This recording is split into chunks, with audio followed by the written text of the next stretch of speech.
इस साल की one of the most anticipated anime यानी कि सोलो लेवलिंग का पहला एपिसोड इस संडे को रिलीज हो गया। इस एनिमे के बारे में हर जगह बात चल रही है क्योंकि इसकी मानवा पहले से ही काफी ज्यादा पॉपुलर है। पहले एपिसोड की एनिमेशन अच्छी खासी थी, लोगों को देखने में मजे आए, लेकिन जितना मैंने एक्सपेक्ट किया था उतनी स्टोरी पहले एपिसोड में नहीं बताई गई। अब देखो, आज के इस वीडियो में हम लोग इस चीज के ऊपर बात नहीं करने वाले कि सोलो लेवलिंग का पहला एपिसोड कैसा था, उसमें क्या क्या कमियां थी और क्या क्या अच्छाइयां थी, बल्कि आज की इस वीडियो में मैं तुम लोग को बताने वाला हूँ कि तुम लोगों ने इंटरनेट पे हर जगह जाकर देख लिया होगा कि हर तरफ सोलो लेवलिंग की बढ़ाई हो रही है। यूट्यूब पे जितने भी एनी ट्यूबर्स जो भी एनिमे का कंटेंट बनाते हैं वो सारे सोलो लेवलिंग के ऊपर काफी ज्यादा बात कर रहे हैं। लेकिन अगर तुम लोग को नहीं पता कि सोलो लेवलिंग इतनी ज्यादा पॉपुलर क्यों है, तो आज के इस वीडियो में मैं बताने वाला हूँ। आज के इस वीडियो में हम लोग सोलो लेवलिंग की पॉपुलैरिटी के ऊपर ही बात करेंगे, क्यों ये एनिमे और ये मानवा इतनी ज्यादा पॉपुलर है। देखो, सबसे पहले तो जितने लोगों को एनिमे की स्टोरी नहीं पता यानी सोलो लेवलिंग की, तो उन लोग को मैं एक मोटा मोटा अंदाजा देता हूँ। सोलो लेवलिंग की वर्ड एक ऐसी वर्ड है जिसमें कहीं भी कभी भी कोई भी पोर्टल खुल जाते हैं। इन पोर्टल के अंदर से कुछ मॉन्स्टर्स बाहर आते हैं, लेकिन उन्हें पोर्टल से बाहर आने के लिए 7 दिन का टाइम लगता है। अगर तुमने 7 दिन में उस पोर्टल को रोक दिया यानी कि अंदर जाकर उन मॉन्स्टर्स को मार दिया, तो वो पोर्टल वहीं बंद हो जाएंगे। लेकिन अगर तुम लोग 7 दिन तक उसे खुला ही छोड़ देते हो तो वो मॉन्स्टर्स बाहर आने लग जाएंगे और लोगों को मारने लग जाएंगे। इन्हीं मॉन्स्टर को मारने के लिए इस दुनिया में नॉर्मल ह्यूमंस के बीच में कुछ ऐसे लोग हैं जिनमें नॉर्मल ह्यूमन से ज्यादा पावर्स होती हैं। उनको कहा जाता है हंटर्स। अब हंटर्स जो भी होते हैं उनकी पावर जो है वो एक लिमिटेड पॉइंट तक ही होती है। जिस हंटर के पास जितनी पावर है वो उससे ज्यादा नहीं हो सकती, ना ही उससे कम हो सकती है। इन्हीं सारे हंटर्स के बीच में अपना जो मेन कैरेक्टर है उसका नाम है संग जिन वू, और उसके पास टाइटल है weakest Hunter of all Mankind का। मतलब वो आज तक के जितने भी हंटर्स हैं उन सब में सबसे ज्यादा कमजोर है। ये जितने भी हंटर्स हैं उनको कुछ रैंक्स में डिवाइड किया जाता है। सबसे ऊपर एस रैंक, उसके बाद ए, बी, सी, डी और ई रैंक पर आता है अपना सुंग जिनवू जो कि अपना मेन कैरेक्टर है, और वो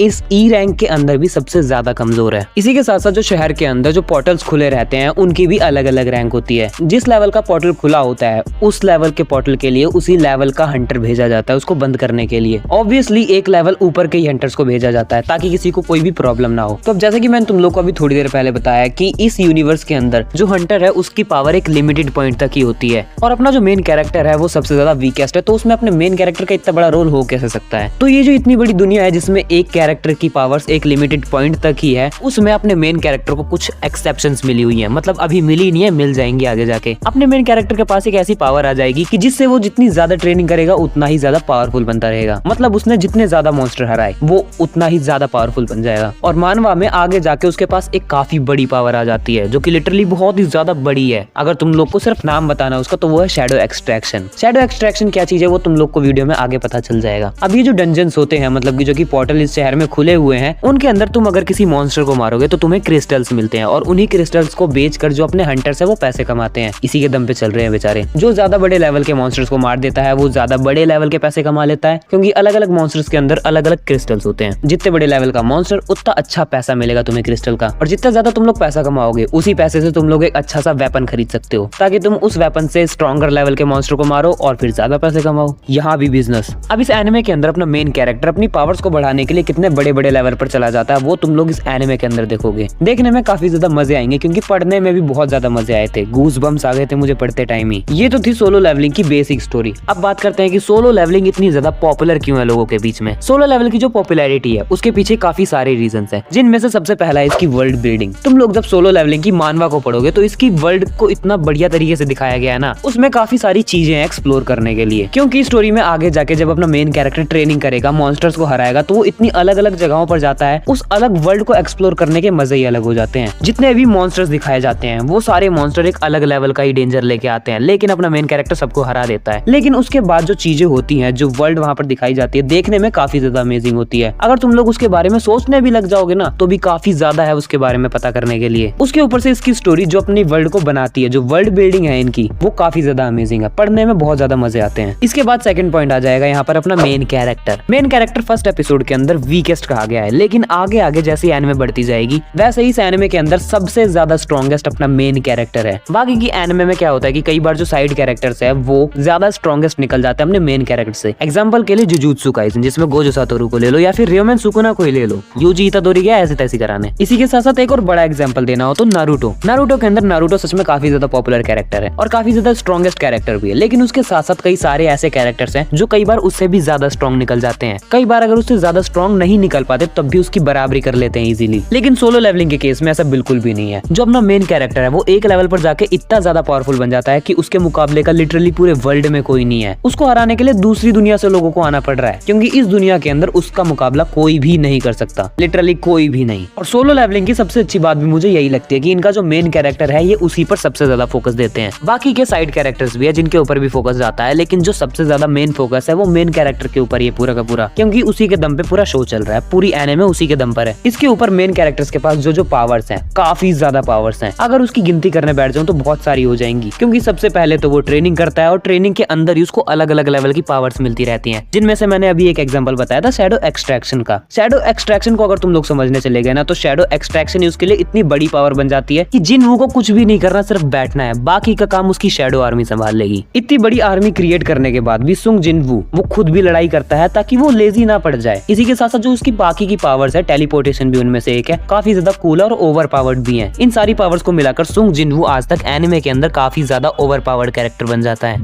अब मैं यहाँ पे गोजो से कंपैरिजन नहीं कर रहा उसका। इसके जो भी राइटर है उन्होंने जिस लेवल का अटेंशन और जिस लेवल की पावर्स अपने मेन कैरेक्टर को दे रखी है ना, मेरी टोटली रिस्पेक्ट है उनको। इसके बाद अगला पॉइंट आ जाता है इसके मेन कैरेक्टर को लेके कि इसका मेन कैरेक्टर जो है वो बाकी के मेन कैरेक्टर्स की तरह होते हुए भी उनकी तरह नहीं है। अब जैसे कि एनिमे के अंदर कई सारे मेन कैरेक्टर्स ऐसे होते हैं कि उनकी जो बैक स्टोरी है वो काफी ज्यादा मिजरेबल होती है, कि किसी की फैमिली नहीं है तो किसी को अपनी फैमिली को संभालना है तो किसी को पैसों की जरूरत है। लेकिन अपने मेन कैरेक्टर के साथ ये तीनों ही चीजें हैं। सबसे पहले तो इसका जो डैड है वो मिसिंग है। सुंग जिनवू पूरी स्टोरी में अपने डैड को ढूंढने की भी कोशिश करता है, लेकिन उसके ऊपर कमी जोर दिया गया है। इसके ऊपर इसकी जो मॉम है उनकी काफी ज्यादा तबीयत खराब रहती है। जिनवू का अपनी लाइफ में सबसे बड़ा मोटिव यही रहता है कि इसको इतना पैसा कमाना है कि अपनी माँ को सुधार सके। इसके ऊपर सबसे बड़ी बात उसको पैसों की जरूरत है, जो कि पहले ही एपिसोड में दिखा दिया गया। उसको अपनी मॉम के इलाज के लिए पैसे चाहिए, इसी के साथ साथ उसकी बहन जो कि यूनिवर्सिटी में जाने वाली है उसकी फीस के लिए भी पैसे चाहिए। इतना सब कुछ उसकी लाइफ में चल रहा है उसकी बैक स्टोरी में, लेकिन फिर भी उसकी बैक स्टोरी को इतना खुलकर नहीं दिखाया जाता। जैसे कि हाँ, सारी की सारी दया हमें अपने मेन कैरेक्टर को ही देनी है, पावर्स तो एक साइड में रख दो, पहले इसको दया की जरूरत है। इसकी बैक स्टोरी हमको दिखाई जाती है, लेकिन उसको दिखाने का एंगल काफी ज्यादा अलग है। ऊपर से अपना मेन कैरेक्टर उसकी बैक स्टोरी थोड़ी सी मिस्टीरियस भी है, जिसमें एक बड़ा पॉइंट आ जाता है उसके फादर, क्योंकि उसके फादर को इंट्रोड्यूस करवाया जाता है मानवा के अंदर, और जब उनकी एंट्री होती है तो वो काफी ज्यादा मिस्टीरियस है। इसी के साथ साथ शुरुआत से लेकर ही तुम्हें उसके डैड के बारे में काफी ज्यादा मिस्ट्रीज जानने को मिलेंगी,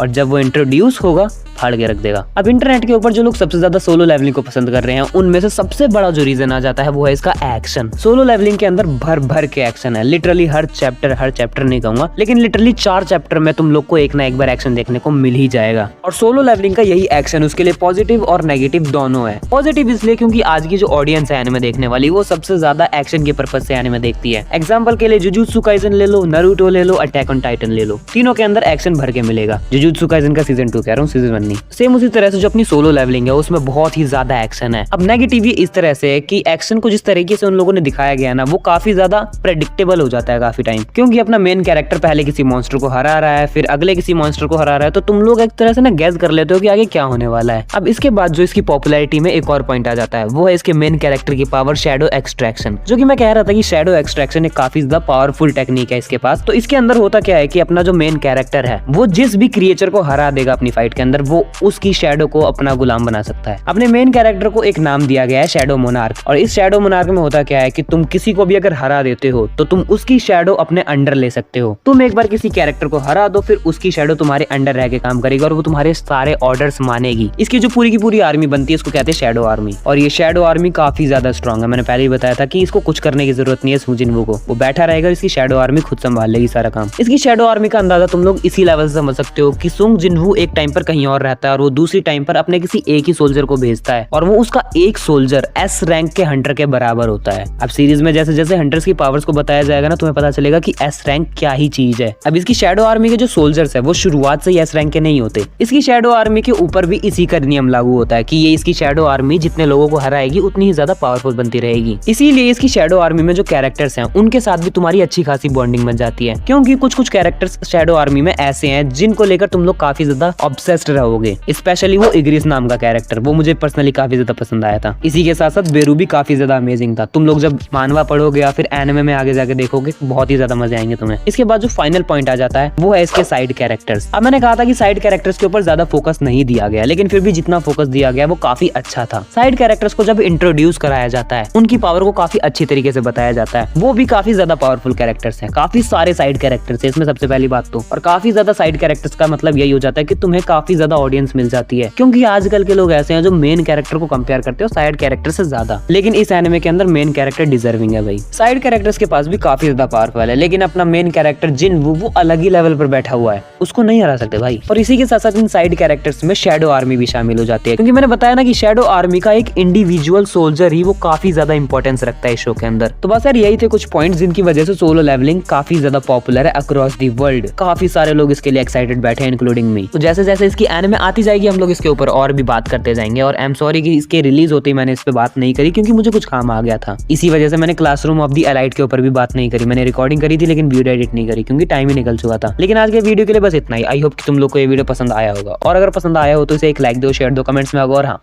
चैनल को भी जरूर सब्सक्राइब कर लेना। बाकी तुम लोग मुझे कमेंट करके बताओ कि क्या तुम लोग सोलो लेवलिंग के लिए एक्साइटेड हो, और तुम लोग इस चैनल के ऊपर सोलो लेवलिंग के ऊपर और भी वीडियोस देखना चाहते हो या नहीं। मुझे कमेंट करके जरूर बताना। बाकी मैं तुमसे मिलूंगी अगले वीडियो में, तब तक के लिए तुम जाओ जाके हंटर चाह पे लाइन मारो।